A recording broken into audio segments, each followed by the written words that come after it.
तो हो सकता है कि वो अपनी इच्छा से नहीं गई हो, या फिर वो लौटना चाहती हो लेकिन कोई उसे आने ना दे रहा हो। क्योंकि प्यार के बंधन को तोड़ देना इतना आसान नहीं होता। अगर आप रोज दिल से प्रार्थना करेंगी तो मुझे विश्वास है कि आपकी पोती सारी बाधाएं पार करके एक दिन लौट आएगी और आपको इतना इतना प्यार करेगी कि आप सारे दुख भूल जाएंगी दादी माँ।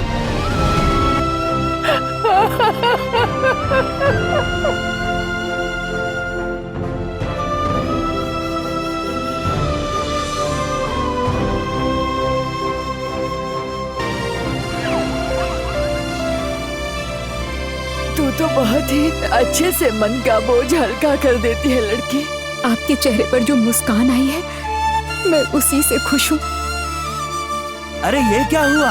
इस लड़की ने लव बुढ़िया को हंसा दिया।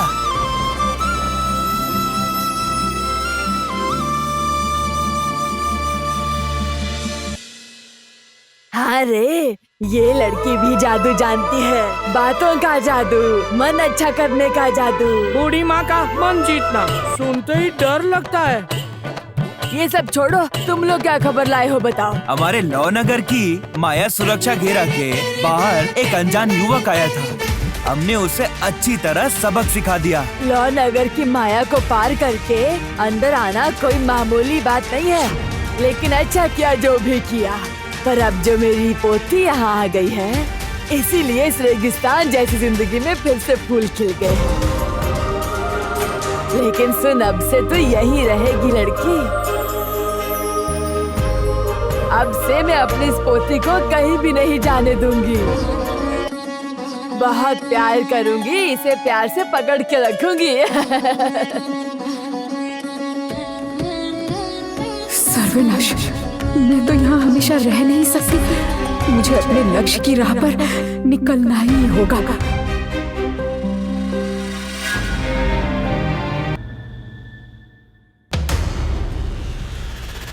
रघुराज,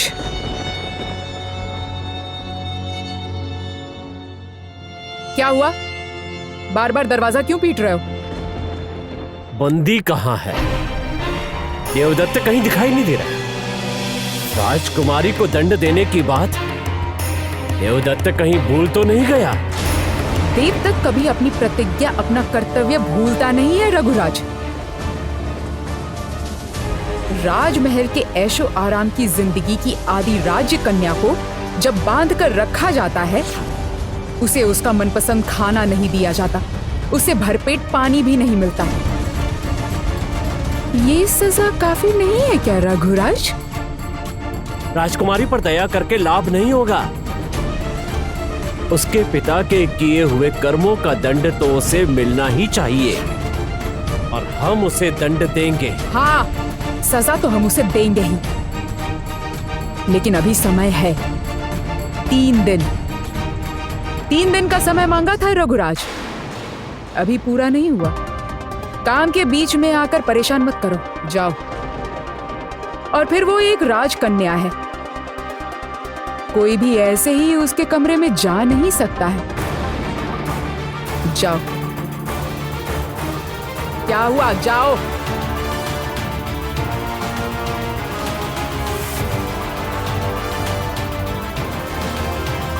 लगता है कुछ न कुछ तो गड़बड़ है। जिस दिन से देवदत्त राजकुमारी को लेकर आया है, बार बार लगता है जैसे कुछ छुपा रहा है, लेकिन क्या छुपा रहा है ये जल्दी पता करना होगा।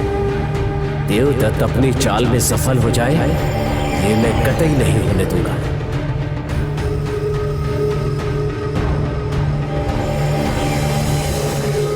देवदत्त, कहाँ हो तुम? दादी माँ, ओ दादी माँ, मैं कैसे रहूं बताइए, मुझे तो जाना ही होगा। जाने की बात क्यों कर रही है? यहाँ से जाने के बारे में सोचना भी मत। तुम पूछ रही थी ना कि मेरी पोती क्यों चली गई? अपने स्वार्थ के लिए चली गई। जो अपनी दादी को जान से भी ज्यादा प्यार करती थी, उसने उसी दादी के बारे में नहीं सोचा। यहाँ तक कि मेरा सबसे बड़ा जादुई अस्त्र भी लेकर चली गई। वो कभी आएगी भी या नहीं पता नहीं, लेकिन तू मेरे पास पोती बनकर रहेगी।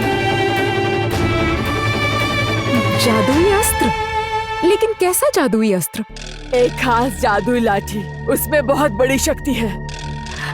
ओह, उसके पास जैसी लाठी थी वैसी ही लाठी दादी माँ? हट, उससे भी बहुत ज्यादा शक्तिशाली। 100 गुना ज्यादा माया शक्ति है उस लाठी में। जब वो मेरे पास थी तब मुझे कोई चिंता नहीं होती थी, लेकिन इस लाठी के जाने के बाद सोच सोच कर इस लॉ के अंदर कैसे कैसे अपना गुजारा कर रही हूँ। क्यों दादी माँ, क्या कोई तुम्हारे ऊपर हमला कर सकता है? ऐसी कोई आशंका है क्या? सबसे बड़ा अस्त्र हाथ से निकल जाए तो डर तो होता ही है। बहुत मेहनत से वो शक्तिशाली जादुई लाठी मुझे मिली थी, जानती हो? जादू क्या छोटा बड़ा होता है दादी माँ? ये जो तुम्हारे सिर के ऊपर बादलों की इतनी सुंदर सजावट है, तुम यकीन करो ऐसा जादू तो मैंने पहले कभी नहीं देखा। लेकिन शक्ति दिखाने वाले जादू से ज्यादा तो मन खुश करने वाला जादू होता है ना दादी माँ? तुम्हारे पास जो जो जादू की शक्तियां हैं उन्हें संभाल कर रखना। जो खो गया है उसके लिए दुख करके क्या होगा? हाँ,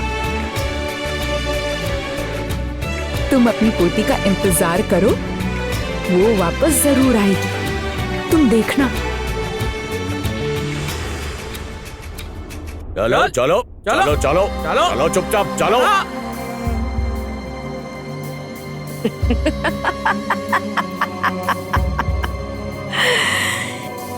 ये राज्य रूपनगर अब मेरे अधीन में है।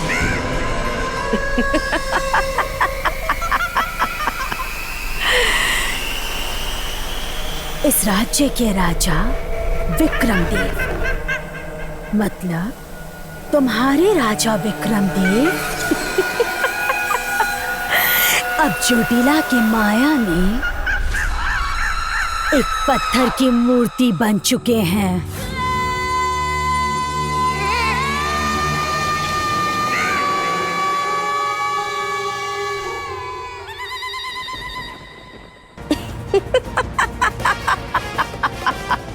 इस रूपनगर को खुश रानी चोटीला अपने कदमों के नीचे रखेगी। इस राज्य में कोई भी मनुष्य अपना सर उठाकर